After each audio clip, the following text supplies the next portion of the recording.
بسم اللہ الرحمن الرحیم۔ السلام علیکم۔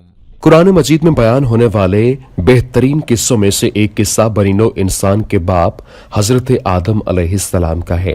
آپ اللہ تعالیٰ کے پہلے نبی ہیں۔ آپ کا قصہ قرآن کریم کی مختلف صورتوں میں متعدد پیرائے میں بیان ہوا ہے۔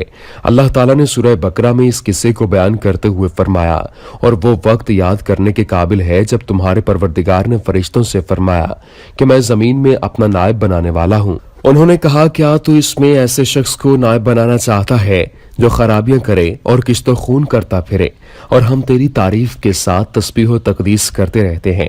فرمایا، میں وہ باتیں جانتا ہوں جو تم نہیں جانتے۔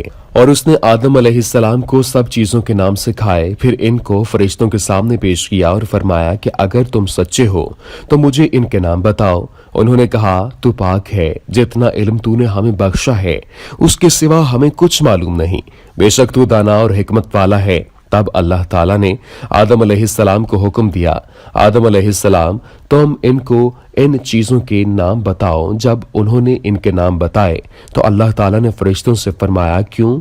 میں نے تم سے نہیں کہا تھا کہ میں آسمانوں اور زمین کی سب پوشیدہ باتیں جانتا ہوں، اور جو تم ظاہر کرتے ہو اور پوشیدہ کرتے ہو سب مجھے معلوم ہے۔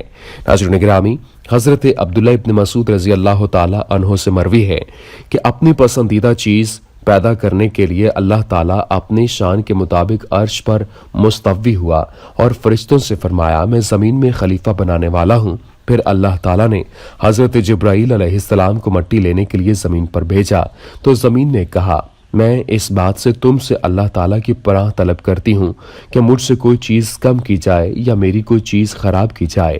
جبرائیل علیہ السلام لوٹ آئے اور مٹی نہیں لی، اور اللہ تعالیٰ سے عرض کیا، یا رب عز و جل، اس نے مجھ سے تیری پناہ طلب کی اور میں نے اس کو پناہ دے دی۔ پھر میکائیل علیہ السلام کو بھیجا، زمین نے پھر اسی طرح کہا، وہ بھی واپس لوٹ آئے۔ پھر حضرت اسرائیل علیہ السلام کو بھیجا تو زمین نے ان سے بھی اللہ تعالیٰ کی پناہ طلب کی۔ اس پر انہوں نے کہا کہ میں اس بات سے اللہ تعالیٰ کی پناہ طلب کرتا ہوں میں اللہ تعالیٰ کے حکم پر عمل کیے بغیر لوٹ جاؤں۔ پھر انہوں نے زمین کے ہر خطہ سے مٹی لے کر جمع کی اور اس کو خلط ملط کر دیا، اور اس میں سرخ بھی تھی، سفید بھی۔ یہی وجہ ہے کہ بنو آدم مختلف رنگ کے ہیں۔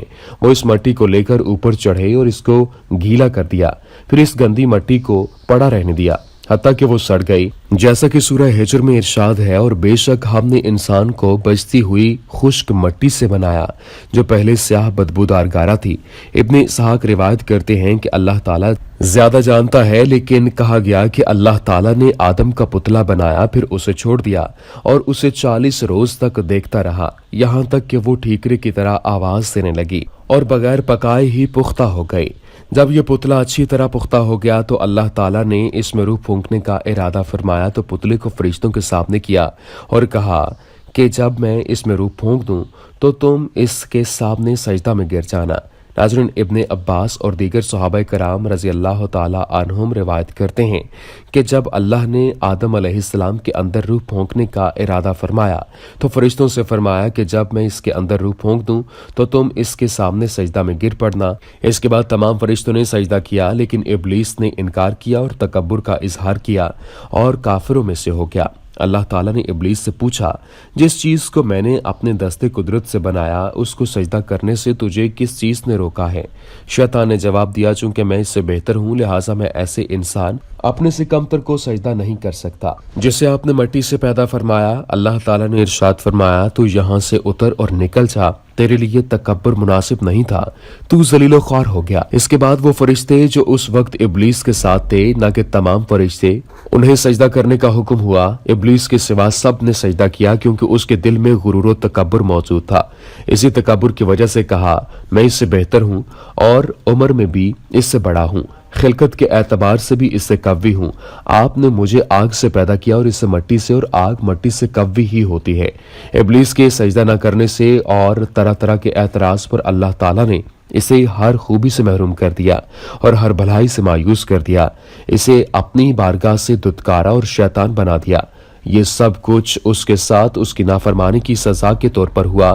قرآن کریم کی سورہ ہجر میں ارشاد ربانی ہے، اور ہم نے انسان کو کھنکھناتے سڑے ہوئے گارے سے پیدا کیا ہے اور جنوں کو اس سے بھی پہلے بے دھوئیں کی آگ سے پیدا کیا، اور جب تمہارے پروردگار نے فرمایا کہ میں کھنکھناتے ہوئے سڑے ہوئے گارے سے ایک بشر بنانے والا ہوں، جب اس کو سورہ انسانیہ میں درست کر لوں اور اس میں اپنی بے بہا چیز یعنی روح پھونک دوں تو اس کے آگے سجدے میں گر پڑنا۔ تو فرشتے سب کے سب سجدے میں گر پڑے مگر شیطان کہ اس نے سجدہ کرنے والوں کے ساتھ ہی ہونے سے انکار کر دیا۔ ناظرین، سیدنا آدم علیہ السلام کو پیدا کرنے کے بعد اللہ تعالیٰ نے ان میں اپنی روح پھونکی، ان کو تمام چیزوں کے نام سکھائے اور پھر فرشتوں سے سجدہ کروایا۔ سیدنا ابو ہریرہ رضی اللہ تعالیٰ عنہ بیان کرتے ہیں کہ ہم ایک دعوت میں نبی کریم صلی اللہ علیہ وآلہ وسلم کے ہمراہ تھے۔ آپ صلی اللہ علیہ وآلہ وسلم کو دستی کا گوشت پیش کیا گیا جو آپ صلی اللہ علیہ وآلہ وسلم کو انتہائی پسند تھا۔ آپ صلی اللہ علیہ وآلہ وسلم اسے اپنے دانتوں سے نوچ کر کھانے لگے اور فرمایا، میں قیامت کے دن تمام لوگوں کا سردار ہوں گا۔ کیا تمہیں معلوم ہے کہ یہ کس لیے؟ وجہ یہ ہے کہ اللہ تعالیٰ پہلے اور پچھلے لوگوں کو ایک میدان میں جمع کرے گا، دیکھنے والا ان کو دیکھ سکے گا اور ہر پکارنے والا ان کو اپنی پکار سنا سکے گا، اور سورج ان کے قریب آ چکا ہوگا تو کچھ لوگ کہیں گے، کیا تم اپنا حال نہیں دیکھتے کہ کیا غم اور کرب تمہیں لاحق ہوا ہے؟ کوئی ایسا آدمی تلاش کرو جو تمہارے رب کے حضور تمہاری سفارش کر سکے۔ تو کچھ کہیں گے، تمہارا باپ آدم موجود ہے۔ چنانچہ لوگ ان کے پاس آئیں گے اور عرض کریں گے، اے آدم، آپ ابو البشر ہیں، اللہ تعالیٰ نے آپ کو اپنے ہاتھ سے بنایا، پھر آپ کے اندر اپنی روح پھونکی اور فرشتوں کو حکم دیا کہ وہ آپ کو سجدہ کریں اور آپ کو جنت میں ٹھہرایا۔ کیا آپ اپنے رب کے حضور ہماری سفارش نہیں کرتے؟ کیا آپ دیکھتے نہیں کہ ہم کس حال میں ہیں اور ہمیں کس قدر مشقت پہنچ رہی ہے؟ وہ فرمائیں گے، آج میرا رب اتنا غضبناک ہے، اتنا غضبناک ہے، نہ اس سے پہلے ہوا اور نہ کبھی بعد میں ہوگا۔ اسے بخاری میں روایت کیا گیا ہے۔ دعا ہے اللہ پاک ہمیں سیرت نبی صلی اللہ علیہ وآلہ وسلم کے اوپر عمل پیرا ہونے کی توفیق عطا فرمائے، آمین۔